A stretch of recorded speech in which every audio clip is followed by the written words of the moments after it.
Halo semua, gimana kabarnya? Semoga selalu dalam keadaan sehat dan ceria. Perkenalkan, saya dari kelompok 6 yang terdiri dari 3 orang. Yang pertama, saya sendiri Erik Putra Prianto. Yang kedua, Dewi Oktaviani. Dan ketiga, Susi Maharani. Kami membahas mengenai histori sejarah.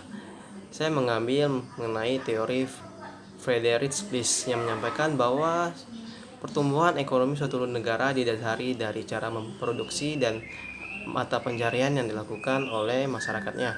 Terdapat 4 masa yang disampaikan oleh teori dari Friedrich List ini. Yang pertama adalah masa berburu dan mengembara. Dalam masa ini manusia hidup dengan cara berpindah-pindah menyesuaikan dengan ketersediaan makanan yang diberikan oleh alam di daerah tersebut yang didapatkan oleh manusia dengan cara berburu.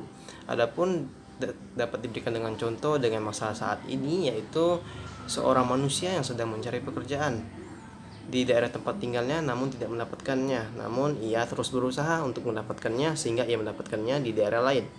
Kemudian yang kedua adalah masa berternak dan bercocok tanam. Dalam masa ini manusia sebagiannya telah menetap di suatu daerah karena mereka telah menemukan cara untuk menemukan makanan selain harus berpindah-pindah, yaitu dengan cara berternak dan bercocok tanam. Adapun ternak yang didapat melalui hasil pemburuan yang dikembangbiakan oleh para pemburu ataupun masyarakat yang mendapatkannya. Dalam masa ini pun di daerah tempat mereka menetap telah banyak rumah-rumah yang telah dibangun sehingga ada pun sebagian yang telah menjadi perkampungan. Dalam hal ini dapat diberikan contoh, misalnya sekelompok ataupun seorang yang merantau di daerah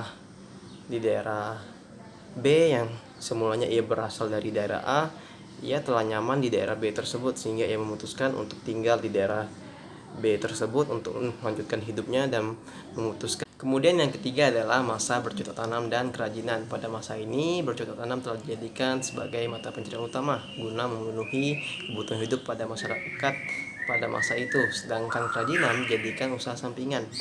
Pada masa ini pula masyarakat telah hidup menetap dan banyak terjadi pembangunan perkampungan di beberapa wilayah pada masa itu.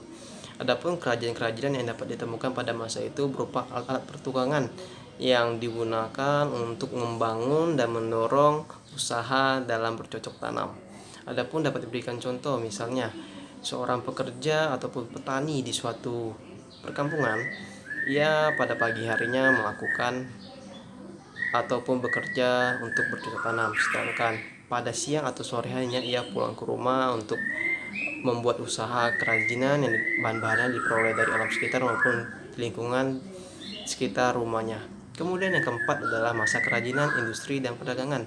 Pada masa ini kerajinan telah dijadikan sebagai mata pencarian utama karena banyak diminati tidak hanya oleh masyarakat di daerah tempat pembuatan di luar secara nasional maupun internasional. Kemudian guna memenuhi permintaan, terciptalah sebuah industri, tidak hanya sebuah tapi banyak industri yang guna dapat memenuhi kebutuhan maupun permintaan dari kerajinan-kerajinan tersebut. Kemudian terjadilah sebuah perdagangan yang membuat mata pencarian ataupun pendapatan dari masyarakat yang terjun langsung dalam pembuatan kerajaan tersebut menjadi meningkat ataupun dapat lebih baik lagi.